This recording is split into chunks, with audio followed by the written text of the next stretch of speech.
Welcome to Spirit School. My name is Danielle Sarank, also known as the Squamish Medium. I am the host of your Spirit School, where I will share all the lessons and learnings that I have uncovered through my intuitive development and mediumship development journey. I am a professional psychic and medium, an intuitive teacher and mentor, and I look forward to walking alongside you on this journey. Hello everyone and welcome back to Spirit School. I'm really excited today to talk about an episode based off of a theme of questions I have been receiving lately. I have been asked time and time again in the past couple weeks, when did you feel like you were ready? When did you feel like you were ready or good enough or prepared enough to put yourself out there as a professional psychic medium? So this is something I really want to talk about today because there is no straightforward answer, but I definitely can share a bit of my story and some of the things that I went through trying to assess myself if I was good enough to be a professional psychic medium, and when I finally made the leap and all the stuff in between. And then I do have, a couple things written down that I'll say near the end of things you might want to consider when you're assessing yourself. Am I ready to put myself out there? Again, we all have different spiritual gifts that we are coming into the world with and supporting the world of spirit with. So I usually end up talking from the mediumship lens because that's where my passion lies. That's where I have chosen to serve the world of spirit. So do know that even though I'm sharing my story from a mediumship lens, this would still be applicable to the tarot readers out there, the angel readers, the Reiki healers, the animal communicators, the medical intuitives. However you want to show up for the world of spirit, this will be applicable. So I usually like to start the premise with, I do not encourage anyone to take the path that I took because I took a very slow, steady, and painful path. I listened way too much to what other people thought I was and wasn't as a deciding factor into when I should take the leap. So I do share my story quite vulnerably and honestly, like I share everything here on the Spirit School podcast. So I will get into all the good, bad, and ugly of transitioning from somebody who used to work with race cars on race teams, international, national race teams, short stint in the Indigenous health and wellness industry, and then turned professional psychic medium. So it's quite a fascinating transition and we will get down to it. So just to backtrack a little bit into my mediumship development journey, I did not wake up into my mediumship gifts for myself until I was 31 years old and I had my daughter. I was very interested in mediumship growing up as a teenager and as a youth. I got my first mediumship book, Talking to Heaven, at my grandmother's funeral, and I read it before I was 11.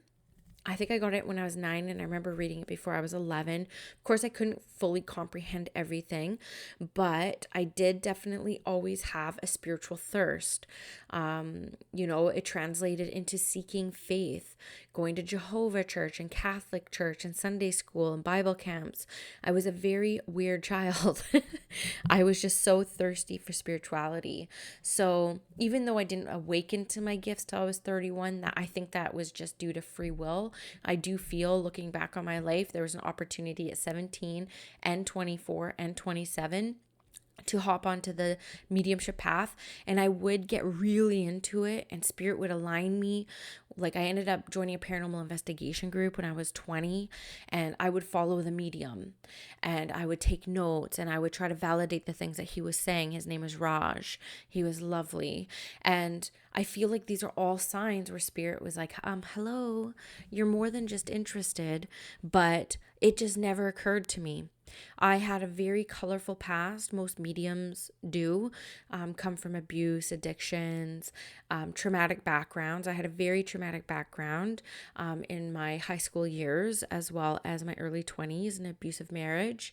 And I just never thought that angels would speak to me or God would speak to me or spirit would be interested in speaking to me because I was the furthest thing in my eyes from spiritual or from pure enough to be able to communicate with the world of spirit.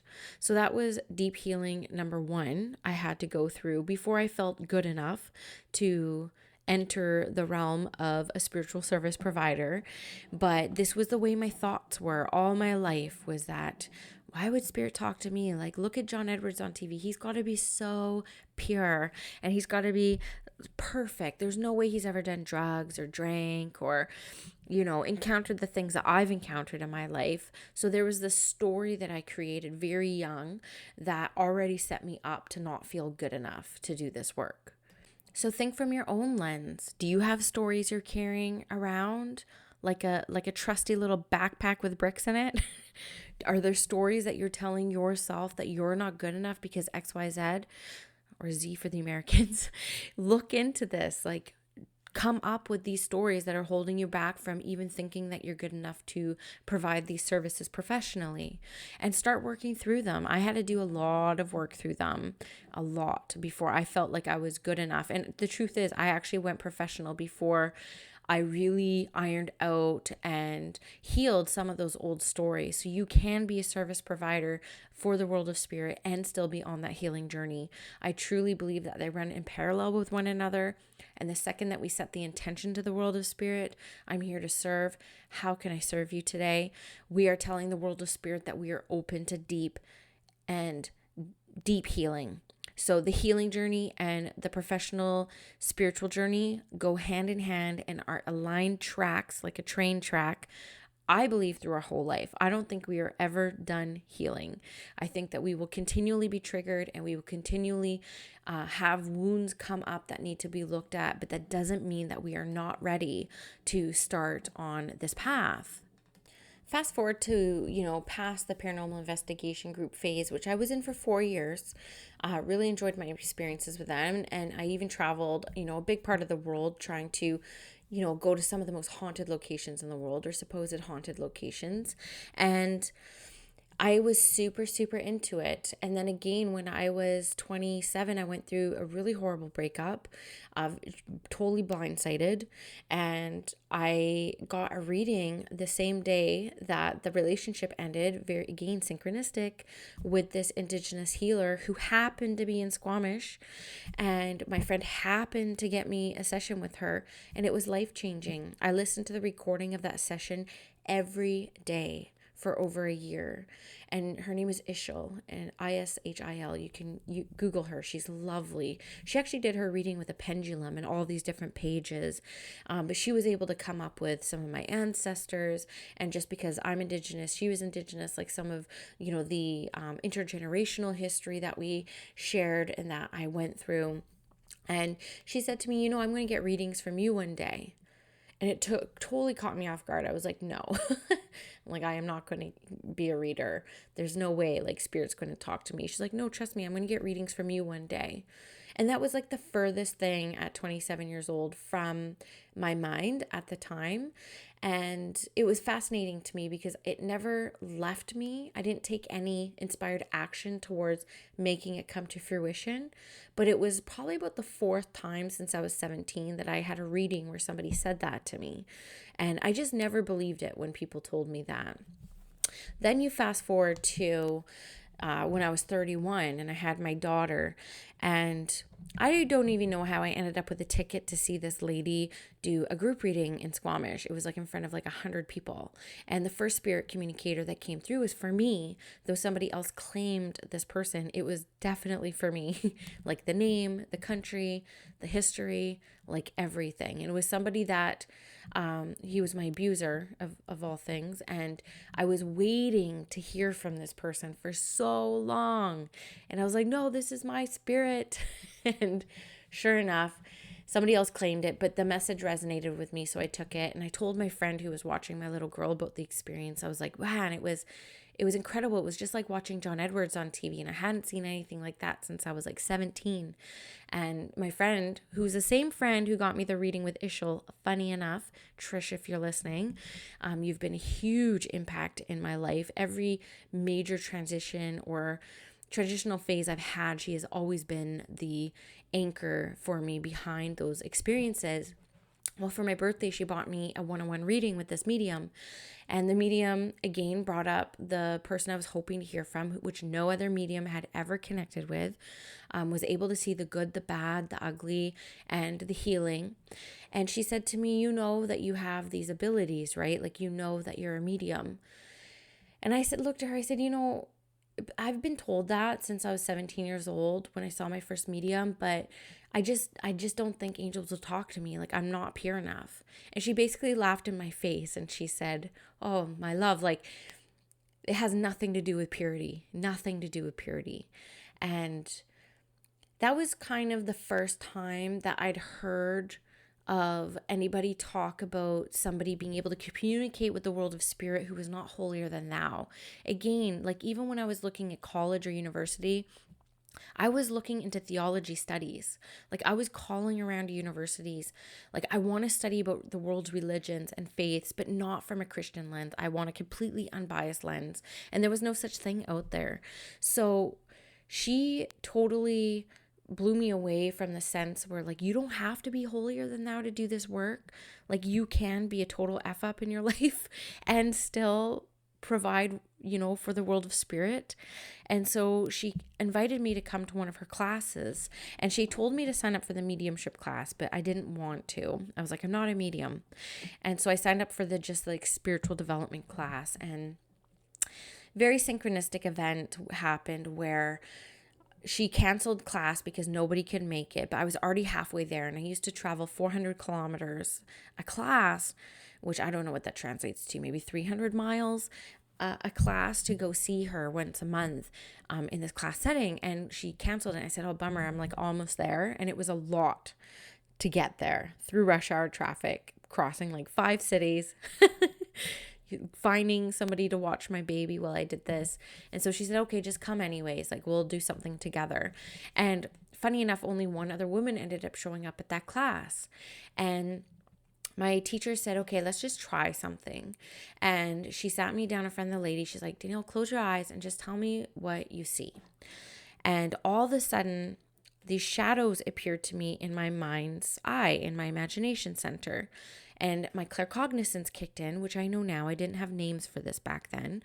But I was like, well, I see 2 figures that are shadow-like, white background, gray figures. I know one is a grandmother, and she has a young man with him. And this woman started crying. And I was like, okay, why is she crying?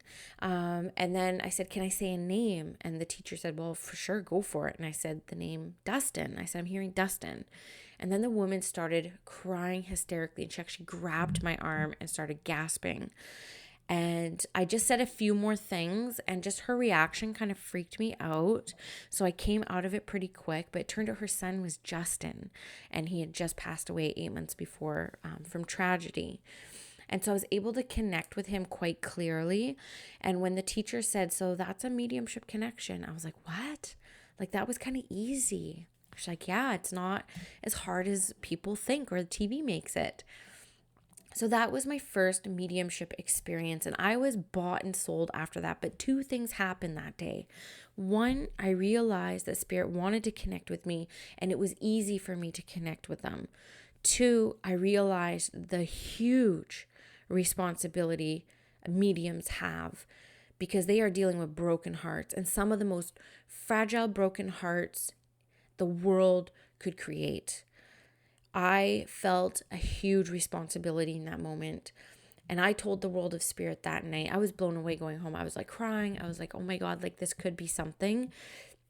And I made a vow to the world of spirit. I'm like, I will do this work. I will follow this path, but I will not give readings to people until I know what I am doing. And that was the vow that I made to spirit. So as I started going on this mediumship development journey, I studied under that teacher for over 3 years. Every month, 5 hours, going to her studio, getting one-on-one mentorship like once a month, practice readings only in class, but she would set things up much like I do for my students, where strangers would come in. So I would have different people to read than just the other few women who are in our circle. And man, what exciting times that was. I kept this podcast is based off of my online journal from those early days. I documented everything that happened to me, everything. every little tiny situation that happened to me, I did it and I documented it. And so sometimes when I am looking for podcast ideas, I'll go back to that online journal and I'll pull out something that I was worried about or something that I found kind of funny, and I'll just kind of talk about that. So I kind of set this Virgo sun goal. I'm going to do 150 practice readings before I even consider charging people or like putting my name out there, because I was also building a career in corporate. And you have to understand, for somebody like me that only has high school, no post-secondary, I was building a career in the Indigenous health and wellness world, which is a far cry from the motorsports world that I had left and I had spent, about 12 years in, which was definitely not corporate. So I was very concerned about my reputation. I was very concerned about what people thought about me, because I was creating a good reputation and name for myself within this industry. So it was a very complex situation for me when I first started developing. And I had a lot more at stake. I had a baby now and a mortgage and a husband who did not believe in mediumship. And little did I know that 150 readings takes a long time. And I did do it because I always say what I am going to do. I am very dependable like that. And I don't even lie to myself. It took me 3.5 years to do 150 readings. So for 3.5 years of my development journey, I studied under my first mentor, who I will not name, because things did not end well there. One day I will share this story, but years later, I still have PTSD, like legit PTSD. My counselor says, so I just cannot talk about it yet. But I also studied with Tony Stockwell and Mavis Patella.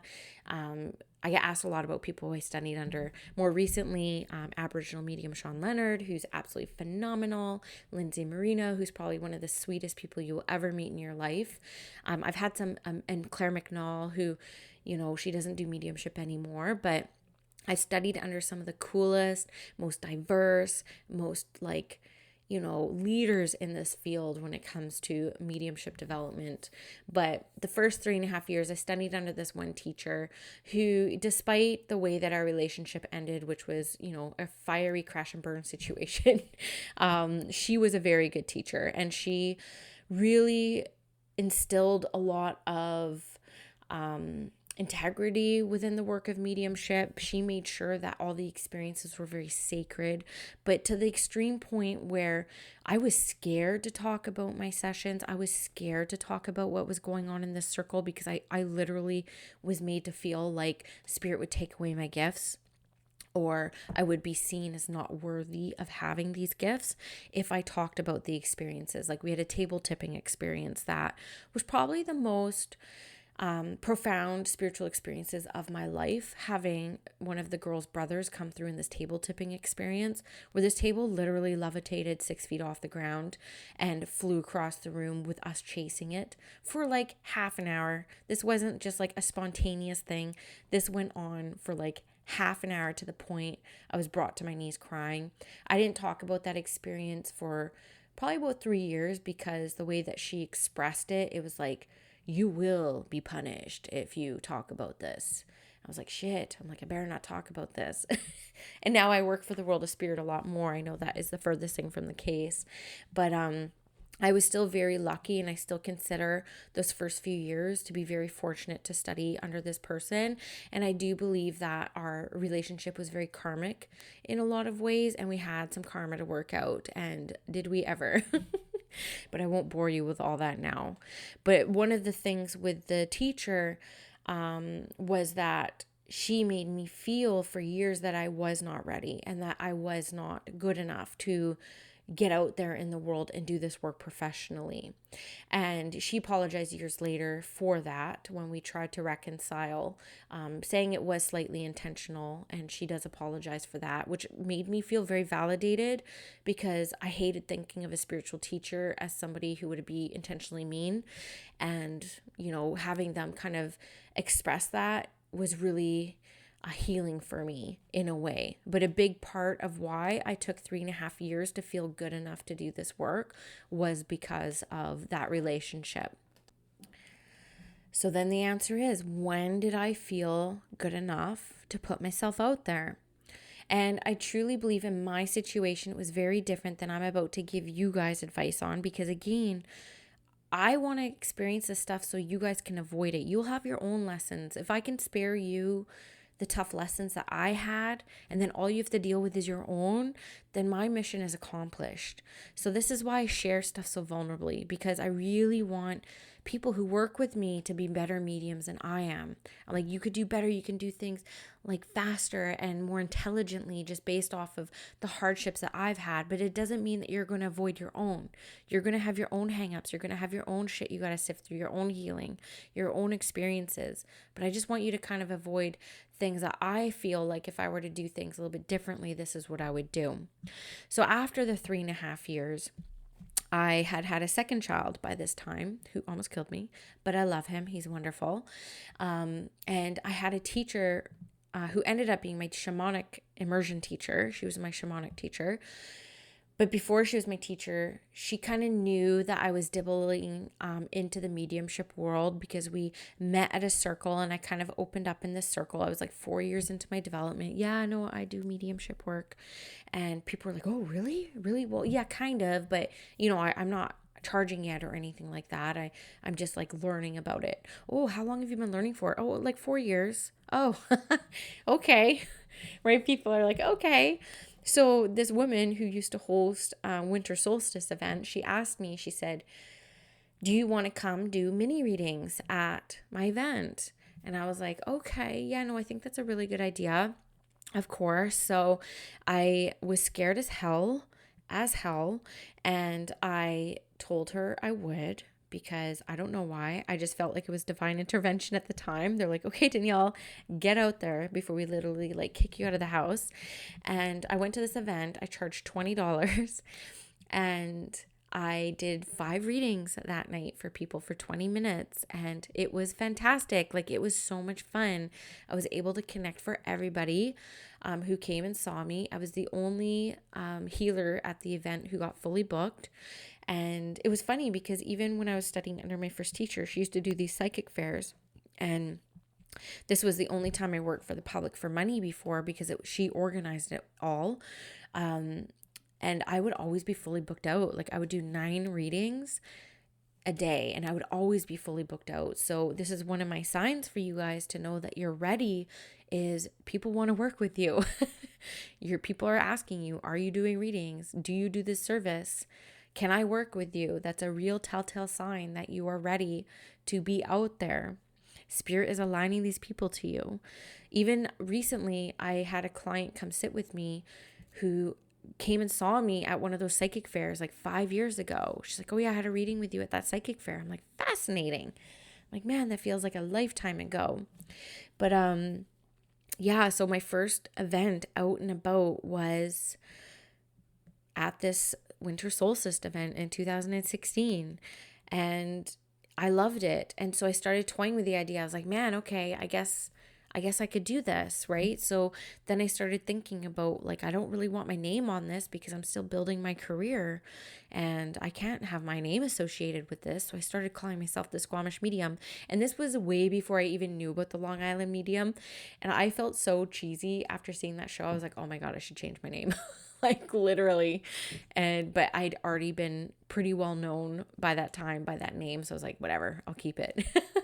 I'll just keep it because I just kind of came up with it. And yeah, once I hung up my shingle, so to speak, in late 2016, by spring of 2017, I was booking a 1.5 years out. Like, every time I would do a reading for somebody, I would have 2 more people calling me. That was the thing that I always saw. I was like, every time I did a reading, 2 more people would come. And I'll be honest with you, in those really early days, I still questioned if I was good enough, because all I was seeing was the people on TV.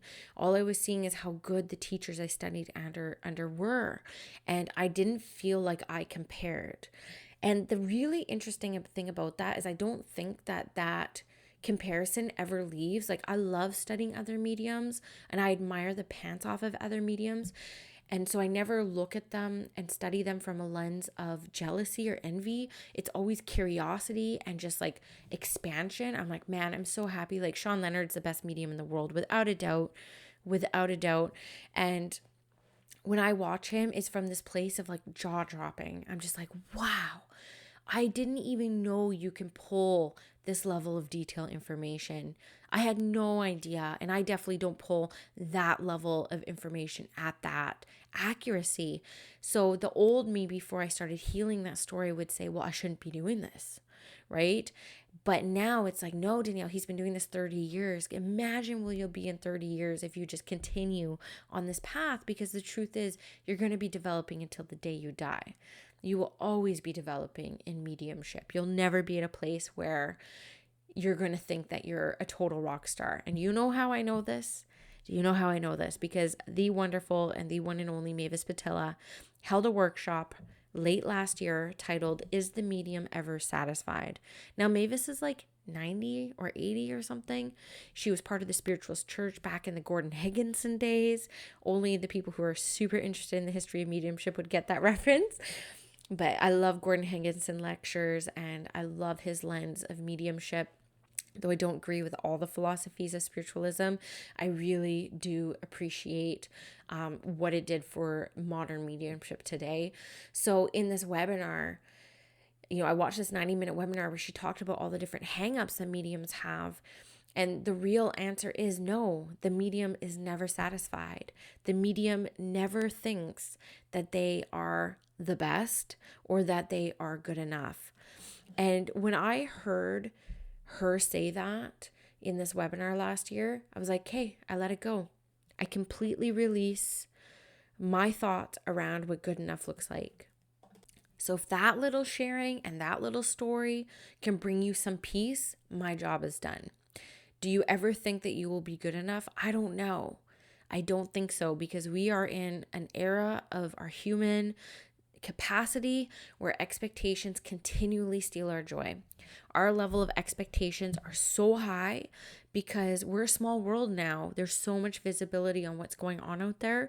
So we have no choice but to compare. And it doesn't matter how strong you are, how self-confident you are, you will always end up comparing yourself in some way, shape, or form. And it's no different in mediumship. In a lot of ways, it's worse in mediumship. So it was interesting for me. Once I put myself out there, I didn't actually have a website until sometime in 2017. I was just like a kitchen witch, as I say, where you had to have heard about me to be able to get a reading with me. This is back when I gave out my phone number, which is unlisted now. I'll tell a whole different podcast episode on that kind of stuff. But then I launched a website and became a little bit more recognized, a little bit more well-known. People started driving from like all over the province to come get readings with me. But it was still mostly local in person. I didn't do a whole lot online. And it was fascinating. And then I started this podcast in 2018, and that really put me on an international stage. And now I have to say about 95% of my business is worldwide, in the States, England, Australia, New Zealand. I did Costa Rica a couple weeks ago. I had a client in Costa Rica. It's just international now. It's fascinating. So the evolution of my spiritual practice over these past almost 4 years doing it professionally has been really fascinating. And I have to say that the confidence builds as you put yourself out there, as you kind of forget your ego, forget yourself, forget your own needs within this work, and just show up from a service mindset. How can I serve? Let's have some fun today. And I have learned that doing it that way has been so much more enjoyable. We take spirituality and mediumship very seriously when we first began. And I did, because of that experience I had with that woman who grabbed me and looked me in the eyes, like, help me. I took my development very seriously, and you should take it seriously, and you should recognize the impact that you have with this gift. But spirit doesn't want us to be uptight, rigid, and scared all the time. They want us to have fun and enjoy this experience. And those people out there who do readings, even if you're doing practice readings, you know the difference between a reading where you're having fun and the energy that's created versus a reading where you're scared of being wrong and you don't know if you're going to fuck it up. And if you fuck it up, then what's going to happen? So you really need to approach this work with a healthy balance of fun and responsibility. Have to. So that's a little bit about my story of how I kind of came to my awareness of mediumship when I finally put myself out there, and a little bit into how it's kind of evolved over time. Again, I'm still mostly word of mouth. Without a doubt, like people who have experiences with me tell their friends or share it on Instagram, and then more clients continue to come. This podcast has been phenomenal for my business, and I never expected that. I was truly just trying to exercise my voice and kind of like move all the energy that was in my heart, because it's like all I want to talk about is mediumship and spiritual stuff, and I just don't have people in my close circle who are interested in talking about this stuff. So it was a little bit selfish, and had I have known that it would put me where I am at today, I probably would have been scared shitless. And I probably wouldn't have started, to be honest with you. And just the fact that I wanted to do this podcast with Melissa originally, but she's so busy. You know, she does like 40 readings a week or something. So it was just too hard to land time between 4 kids between us, her schedule, and then I was working corporate, and I didn't have very much time to do my practice outside of my readings. And we had a difference of opinion on names, and I was so set on Spirit School. I was like, I can't get past it. I need to do Spirit School. And now that I'm launching Spirit School, the International School for Spiritual Studies, I totally see why Spirit was insistent on me naming it Spirit School, because it's part of my bigger path. Right? Being a teacher is my path. I chose, and Spirit has encouraged me to be a teacher in mediumship and a teacher for other people who are spiritually curious and coming out of the closet. And Spirit School is that platform in which I'll be able to share my teachings as well as this podcast. This podcast will never end. And this is divine intelligence. But I tell you, if I knew that this is where I was going to be back then, I probably would have been way too scared to start. So that's why sometimes we can't have the certainty that we're yearning for before we make the leap, before we put ourselves out there, because Spirit's like, you're going to fucking freak out if you know everything that's coming. So take baby steps. Just do the thing. Do the one thing that makes a movement and feel good about it. So now I'm going to give you a few things to think about. I want you to journal about this. I want you to think really deeply around some of these questions that I'm going to tell you. If you can answer these with confidence and with a heart expansive energy, then I feel like you're ready. It doesn't matter how long you've been doing it. It doesn't matter if you've been doing it 6 months or 3 months. I have a student who, she's so gung-ho, and she's only been doing it a year, and she's so confident, and she just knows this is part of her destiny, and she's going to do really well because of that confidence. But she's not overconfident. She's not doing it from a place of fame. She's just doing it because she knows that this is part of her calling, and I really love that energy behind it.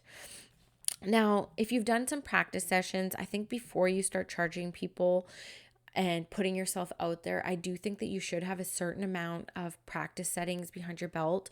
And when I talk to people to do practice sessions, I'm like, instead of charging money, which adds pressure, and believe me, you go do a reading for free versus charging money, there is a big energetic difference. There's a lot of pressure on the medium when there's dollars on the line, right? Like I'm almost $200 an hour now, and you know, you got to show up. There's a level of expectation on you, whether you believe it or not, that you need to work with that energy. So if you're not ready to charge money, and I don't think you should charge money at the beginning, I think that you should use the energy exchange as feedback. Like, thank you for allowing me to work with you today. In exchange for this like 20-minute practice reading, I just asked for, you know, good feedback afterwards on how you felt, what resonated with you, how was the flow. whatever feedback you're looking for, you need to have good, honest, positive feedback. You need to make sure that your sitter understands that you're looking for honest yeses and honest nos, right? You watch the old American Idol, you're like, these people think they're amazing and they're not. It's because their parents told them they were amazing. If you're going to continually use sitters who just like tell you you're amazing, you're not going to grow. You need honest yeses. You need honest nos. So pick a number, not 150 for the love of God. Like pick like 25 or something like that, or even less. And get it to a point where you understand your language with spirit enough that you can hold at least a 20-minute reading. I don't think reading should like go over 45 minutes, but other mediums have other opinions on that. Some I know do like an hour. I'm like, oh, I couldn't even imagine doing an hour a couple times a day. Like that would just be like too much energy for me. It took me a long time. I would do 25-minute readings, hour-long readings, 50-minute readings. Finally landed on 45 3 years ago, and I've kept it there. I only have that one reading time slot. Other mediums I know do, here's a 30-minute reading and a 50-minute reading, a 60. I'm like, I couldn't even imagine the logistics behind the back end of that schedule. Like 45 minutes, that's it. So you'll learn your boundaries when you're doing these practice sessions. Another sign that you should know that you're ready to put yourself out there and go to the next level with your services is people are seeking you out. People are continually asking you, are you doing this? Do you have any sessions available? How much do you charge for this? That's a sign that Spirit is aligning these people to you and that you can help them. A huge one, before you are ready to hang your shingle and to put yourself out there as a professional psychic medium or whatever you're doing, you have to be able to handle a no without losing your power, without your energy dipping. You need to be able to give a bunch of information, have somebody say, no, I don't understand that at all. That is not for me, and not crumble. If you're still crumbling, you still need to be in the practice phase, right? You shouldn't really be out there providing, $100 readings for folks if you can't handle the no, because your ego's still way too attached to the outcome of the reading when we're really showing up as a channel for the world of spirit, right? When I hear a no, I had actually this happen the other day. And Spirit told me about it when I was getting ready in the bathroom. Spirit was talking to me like they always do when I'm like doing my hair and makeup. And Skylar was saying to me, you're going to have a little tough one today. They're not going to be able to place the first communicator. I was like, well, shit, why would you guys do that to me? Like, why wouldn't you just give me somebody that they can understand? And so they don't answer me. They don't reveal everything to me. I'm like, okay, but I forget about it, right? Like, this is how shitty my memory is. Like 15 minutes later, I'm going into the reading setting and I'm giving all this evidence. And she's like, nope, don't understand that. Nope, my mom's still here. My grandma's still here. I'm like, what? Well, who's showing me this? So that's what I learned. When they say no, the old me back in the practice days would have crumbled. I wouldn't have known where to go. And trust me, I've had some nightmare experiences where I have crumbled and like blocked people because I'm like, oh my God, I can't ever look at these people again because my ego was so attached to the outcome. And that's not what this work is about. So if I get a no like that, when the person said, nope, doesn't make any sense. Nope, they're all still alive. I just said, okay, well, give me a second because somebody is showing this to me. Like, I know my gift and my ability enough to not lose my power and lose my energy in that moment and just say, okay, I know what I'm seeing. I know what I'm getting. So who's showing me this?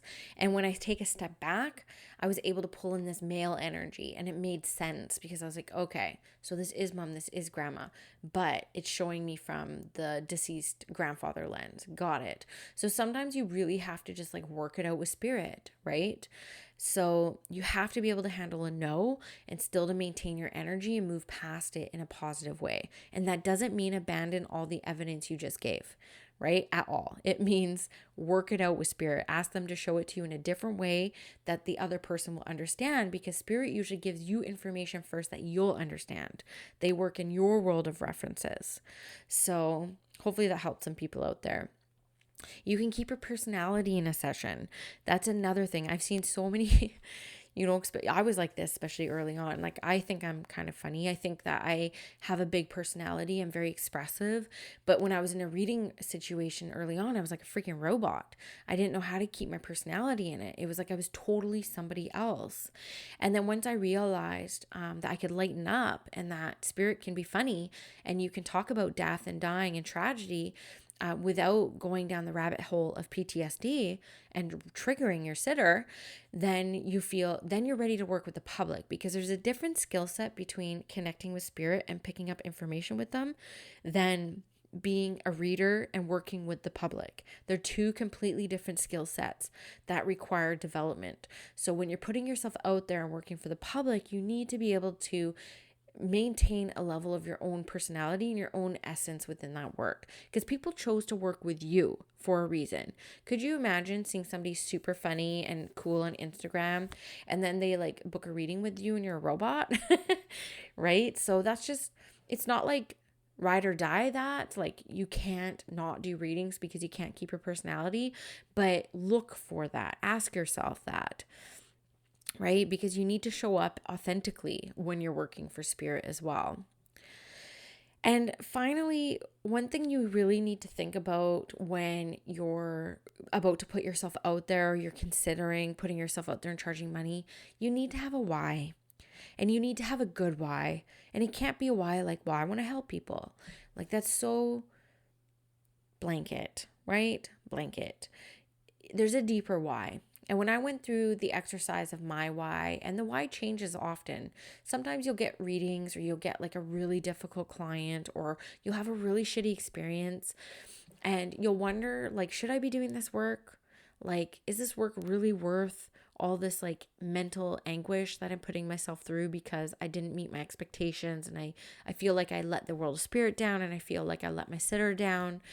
And you have to revisit your why all the time, and you may have to recreate your why every year that you enter this spiritual work, but it needs to be a deep why. You have to want it more than just helping other people. You can help other people by carrying their groceries to the car, right? You don't need to be doing this work to do that.